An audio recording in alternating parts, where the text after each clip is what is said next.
Here's a question we've been digging into for the last few months. How did Harvard University get so rich? Take a look at these two data points. In 1978, Harvard University had a $1.4 billion pool of money, and they admitted 2,200 students to the incoming freshman class. This year, they have $50.7 billion, and they only admitted 1,942 students. That's a 3,500% increase to their endowment size, and a Wow, that's a huge percentage increase. Having it over 3,500%. Definitely, I don't think inflation has been keeping up with that. I don't think $1 in 1978 is worth $3,500 today. So clearly there's a difference going on here. And I'm sure if you're an American and you've seen this, you are probably aware of this as well. Most colleges seem to be increasing in price drastically, and it's so expensive to get a college degree nowadays. So curious to see what they'll share on this topic. 12% decrease to that admissions number. The same is true of the rest of the Ivy League as well. But it's not true for public universities, which have seen decreased state funding over the same time period while increasing their enrollment numbers. Public universities enroll way more low-income students too. The University of California, Berkeley, for example, enrolls more low-income students than the entire Ivy League combined. In the wake of affirmative action being struck down, there seem to be two tracks of organizing for equity in higher education. One is making admissions to elite institutions fair by removing legacy admissions, something that Biden's Department of Education is also investigating. But it's not enough to just end legacy admissions at elite institutions that only benefit a very small percentage of Americans. We need to structurally reform the higher education system. We're supposed to be the party of the working class. We ignore what these schools are doing at our own peril. Schools like Harvard, they should be expanding, they should be building the second and third campus. If we taxed the top elite private institutions, we could get $1 trillion within a decade. It's not impossible. We'll show you by the end of this video some very real ways we can actually do all of these things right now. And as a bonus, if you watch till the end, I'll make you a bet that I can show you one thing that Donald Trump did that you watching this video will actually agree with, and it has to do with Harvard. So let's get into it. This is The Classroom from More Perfect Union, and today we're talking about how Harvard and the rest of the Ivy League got rich. A financial endowment is basically just an investment portfolio designed to grow a pool of money reserved for an organization. The Bill and Melinda Gates Foundation has the largest endowment in America at $67 billion. Endowments for universities date as far back as ancient Rome. Money and education have always been tied together. Harvard isn't just the oldest institute of higher learning in America, it's also the oldest corporation in the entire Western Hemisphere. Harvard defines its endowment as thousands of philanthropic gifts donated since Harvard's early history, many of which were given to support specific aspects of Harvard's teaching and research work. Legal scholar Henry Hansman writes that the shift to relying on these gifts came in the 1700s as a way to free Harvard from religious policy pressures that came with state funding from Massachusetts at the time. Endowments, quote, served to protect these institutions from the vicissitudes of the political process. It did not, however, free them from outside influence entirely, but rather served to shift the source of that influence. But it was only recently that these endowments exploded in size. If you go back to the 60s in particular, endowments, they were mainly managed to maintain the size of the endowment. Charlie Eaton is the author of Bankers in the Ivory Tower. In the book, you have a very important moment in the history of endowments. There's this report that the Ford Foundation puts out in 1969. Yeah, in that they say, you know what? Really, endowments should be invested to maximize return on investment. And that lays the groundwork for these major changes in endowment management that take root in the 1980s. The 1980s. Let's go! The decade that transforms the university endowment as we know it. One thing that astonishes me about this time period is that this is when American intellectual society seems to shift away from inventing transformative new technologies or uncovering medical breakthroughs, and instead starts inventing financial schemes. Two of these schemes are hedge funds and private equity funds. They're both just very high-risk, high-reward investment methods that appeal to very wealthy individuals. Yale University's endowment manager, David Swensen, saw an opportunity in these new investment methods. David Swensen develops this Yale model of endowment investing that involves putting large shares of the endowment into private equity investments and hedge fund investments that could yield higher returns on investment than other folks. The catch was those investments are riskier. They often also are at the expense of workers. What are you looking at? You're laborers. You're supposed to be laboring. That's what you get for not having an education. By 2019, about 60% of Yale's endowment fund consisted of investments in hedge funds, private equity, and venture capital firms. Hedge fund billionaire and 2020 presidential candidate Tom Steyer was a huge fan of Swensen, saying, "What David did was he pioneered new ways of thinking about investment. He did it with absolute integrity and honor, and he did it for a bigger cause than himself." It just so happens that Swensen's pioneering new ways furthered Steyer's own interests as well. Both Tom Steyer and David Swensen were alumni of Yale University. And at a Yale homecoming football game around 1986, Tom Steyer says he heard that David Swensen was now managing the Yale Endowment. And he started a 2-year courtship of meeting with David Swensen to say, hey, if you invest in my fund, I think I can earn really big returns for the Yale Endowment Fund. David Swensen said, well, this is high risk. How do we know you won't just close your firm if your hedge fund doesn't make big returns in its early years? And Steyer said, no, you can trust me. I won't shut down. And basically, as former Yaleys, they shook hands. And as a result, David Swensen, on that trust, gave Tom Steyer around $300 million in investment, which was about a third of his initial capital. And that was a secret to Swensen's success. Embracing people like Steyer, he would grow Yale's endowment fund from $1 billion when he took over in 1985 to $31 billion when he passed away in 2021. The same sort of transaction between college and hedge fund was happening at Harvard. Another of the first major hedge funds is the Baupost Group, founded by Seth Klarman and a few other folks who were hanging around the Harvard Business School in the early 1980s. They developed their own hedge fund model that has since earned tens of billions of dollars. And oddly enough, folks from the Baupost Group have gone on to sit on the Harvard Board of Managers that manages the investment fund. Okay, this is a really important point that Charlie just said. Seth Klarman went to Harvard Business School, then he graduated and founded a hedge fund. And then Klarman and other folks from his hedge fund went back to hold influential positions at Harvard, and their endowment invested in the hedge fund he had founded. Fun. So that's definitely some gray area that they're referencing here. I think taking a step back, endowments are those donations that go to the school for purposes that I believe are supposed to help benefit the school. They highlighted, or initially, this is actually something that they did in order to give the education system basically more free reign over how they educated and avoiding persecution for like religious reasons or things like that in order to teach certain subjects. And that's why it came about. Investing in it in and of itself, I don't think is a bad decision, but we'll see what happens and if this video changes my mind. One of the primary reasons why I think it makes sense to potentially invest in endowment is that if you just have cash sitting there for any institution or individual, even you yourself, if it's sitting in cash in like a bank account, it's usually losing its buying power due to inflation. And so if you get a donation and you say to yourself, we're going to invest in the future and we're going to keep getting those donations, and you have to potentially save for multiple years in order to make that investment or make that improvement in your school system, those dollars are going to be losing value over time.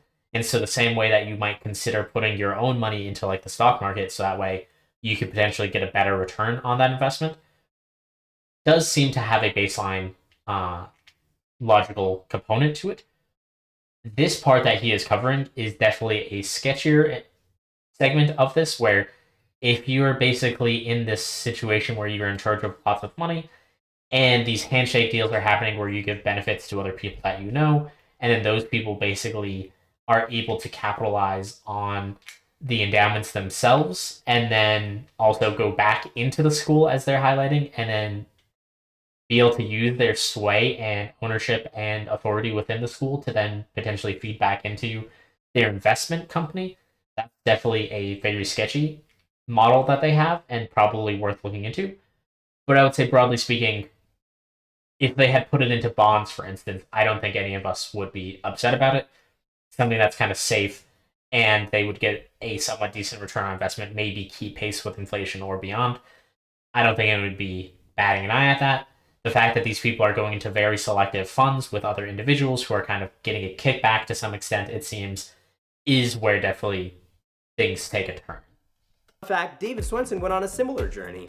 He was a Yale graduate who went to work on Wall Street at Lehman Brothers and Salomon Brothers, then went back to Yale to run their endowment fund. This country club-like revolving door between the Ivy League and Wall Street was mutually beneficial. It helped secure hedge funds and private equity firms with massive early capital that they desperately needed, and it also led to an endowment boom. Those schools that have added the most private equity and hedge fund managers to their boards, they tend to have higher rates of return on investment.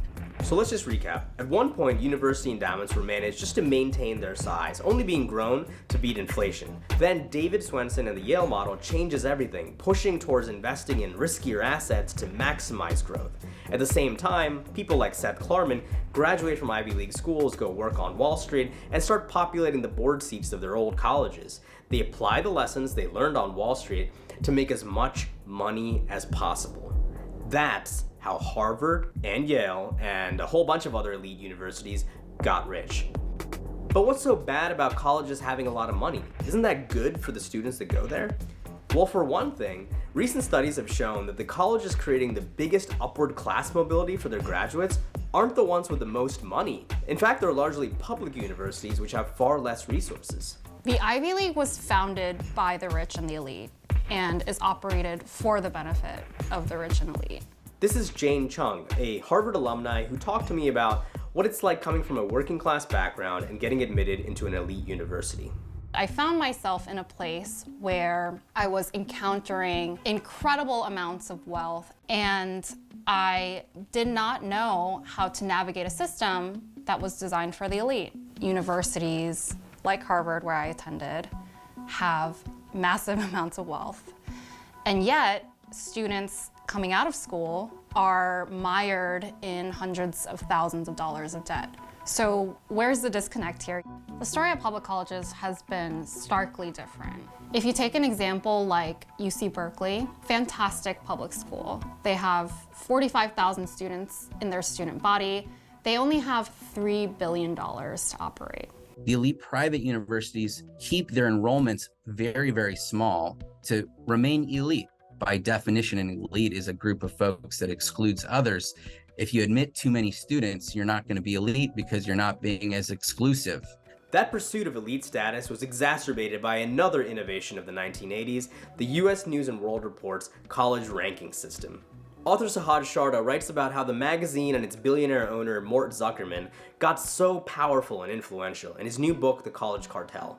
US News & World Report has this massive market share. It is seen as the de facto college rankings by the vast majority of high school students. Okay, so I just want to understand this US News formula. How does it actually work? There was this clear idea that you needed to make sure the schools everyone intuitively thought were the best schools come out on top, or else your ranking wouldn't have credibility. The aspect of this, which I think is really not understood well enough, is the sort of implicit bargain that Mr. Zuckerman made with the elite colleges was you have to make it look like we're the most credible and established ranking. And in exchange, we're going to continue to rank you really well. And we're going to develop our methodology to make sure that you come out on top. And so the essential logic of the US News & World Report college rankings is spend as much money as possible on as few people as possible. The natural logic of this system ends up being rejecting more and more students every year just in order to climb rank. You end up with this massive scarcity and all sorts of distortive behavior. That scarcity of seats is totally artificial, and it's just another way that the Ivy League Country Club retains its power and prestige. The billionaire who owns the magazine has donated millions to Ivy League universities and sits on several of their boards of trustees. These close ties between US News and the elite college presidents came in handy in the mid-2000s, when there's a possibility for a government competitor to the US News rankings model. You know, in the Obama administration, there was an effort to try and do this, to set up a public option in the rankings market and to tie it to government funding for schools and things like this, to make it a real player. But the elite college presidents were able to convince the Obama administration to not make the college scorecard effort a real ranking, but instead just sort of an aggregation of information. Part of the reason it's so hard to rein in Harvard is that despite the fact that they basically operate like a hedge fund and boast about being the oldest corporation in the Western Hemisphere, they're actually legally considered a nonprofit. Basically what this means is if I'm a nonprofit and I raise $100 in a year, I don't have to pay taxes on that. And tax exemption isn't the only benefit that their nonprofit status gets them. They also get access to additional resources they use to compound their wealth. Here's one example that Charlie Eaton writes about. You've probably heard news stories of massive donations from wealthy alumni that is meant for a building to be named after them or something. Well, the colleges don't actually use that money on the building. They take it and they put it into the endowment fund, where it can grow investment returns, and then they borrow the money for the building from the government through markets that are only accessible to nonprofits. The reason they enjoy 501c3 status is because they are, in name, operating for educational benefit and for the public good. Are they doing that? That's arguable. With legacy admissions and with these donations and close ties with investors, really what elite universities end up being is these gated communities for the education of elite kids. And that's not a public good. Remember how I said if you watched till the end of the video, I'd show you something you'd agree with Donald Trump on? Well, here it is. In 2017, Trump signed into law a 1.4% tax on net investment income at the richest schools in America. Yes, Donald Trump has set the blueprint for how progressives might be able to tackle Harvard. And it's not just Trump. So AOC talks about tax. But it's actually pretty cool. I think one of my big issues with these types of institutions is exactly what they just covered, which is they are masquerading as a nonprofit company, even though they are clearly for profit. I don't think anybody can, there's no other entity that is involved in hedge funds that is a not-for-profit institution, as far as I know, except for schools like this or other big schools. And so hedge funds are specifically meant to maximize profits. And so if you are an organization that is looking to maximize your profits on billions of dollars, you likely are a for-profit company. And so there's certainly a weird situation going on here where schools seem to have switched from being for the betterment of general good to for-profit organizations, especially considering how much it costs to go to school. If it was cheaper, maybe that could be something. Like I could see if they use these hedge funds in order to offset pricing for student admission, that would make a lot of sense. I would think that would be very reasonable. I don't think anyone would have a problem with that. But instead what they're doing is they're basically maximizing their own profits. It seems as though they're kind of using it to pass those profits around to people within their circle. And then the students are still struggling at the end of the day from all this work. Presumably, if you're saying that, like Harvard in this case, is for an elite group of people and those who are potentially wealthy, then them leaving with student loan debt is probably not the end of the world. Or maybe they could have paid for it themselves through parents or other wealthy folks that they might be associated with. But I think at the end of the day, schools, especially these big elite schools, definitely seem to be veering a little bit farther away from nonprofit and for the good of other people.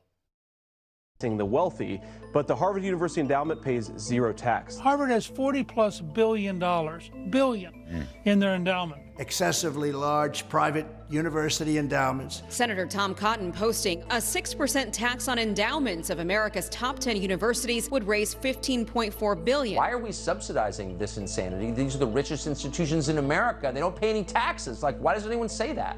The right wing has co-opted, in the name of culture war or whatever it is, ideas about making public education more accessible and more affordable. And that's a real problem because the one thing most people in this country have as a common experience is education. And As Democrats, we should be talking about how to make education more affordable, better, and more equitable for everyone. I talked to two Massachusetts Democrats who want to do just that. Representative Peter Cataldo and Senator Pavel Payano are two state legislators who introduced a bill that would punish Harvard. The bill addresses 3 different admissions policies that we find to be pernicious. Those are early binding decision, legacy preference, and donor preference. Rather than banning these practices, if an elite school that's highly selective and that has a large endowment decides to use them, then we are going to place a public service fee that's equivalent to a very, very small percentage of the endowment. In most cases, it would probably be less than the capital gains that are earned on the endowment itself. And so the school can make a choice that we view as a win-win. Either they stop using practices that hurt working class people, or they pay a public service fee that goes into a trust fund for community colleges in the Commonwealth. I live in Lawrence, which is one of the poorest cities in Massachusetts, where attainment of a 4-year degree is less than 10% of the population. And one of the biggest obstacles is finances. When we talk about making community college free for everybody in the Commonwealth, we're talking about $50 to $100 million. That's less than 1% of Harvard's endowment. Now imagine what we could do if we taxed all elite universities in America. States across the country have proposed legislation that would do that. The total sum of the Ivy League's endowments is more than twice the cost of making community college free for all Americans. We started off this video asking how Harvard got rich, but the real mystery left to me is why so many people have been cut out of the benefits those richest have gotten them. Harvard and other Ivies could be building a 2nd or 3rd campus. They could quadruple their enrollment if they wanted to, but they won't, because their prestige is founded on excluding millions of working class Americans from their country club system. That won't change unless we get serious about tackling their endowments. Before you go, please don't forget to like and Thank you for watching. If you've enjoyed what you've seen, please hit like or subscribe. I'll see you around.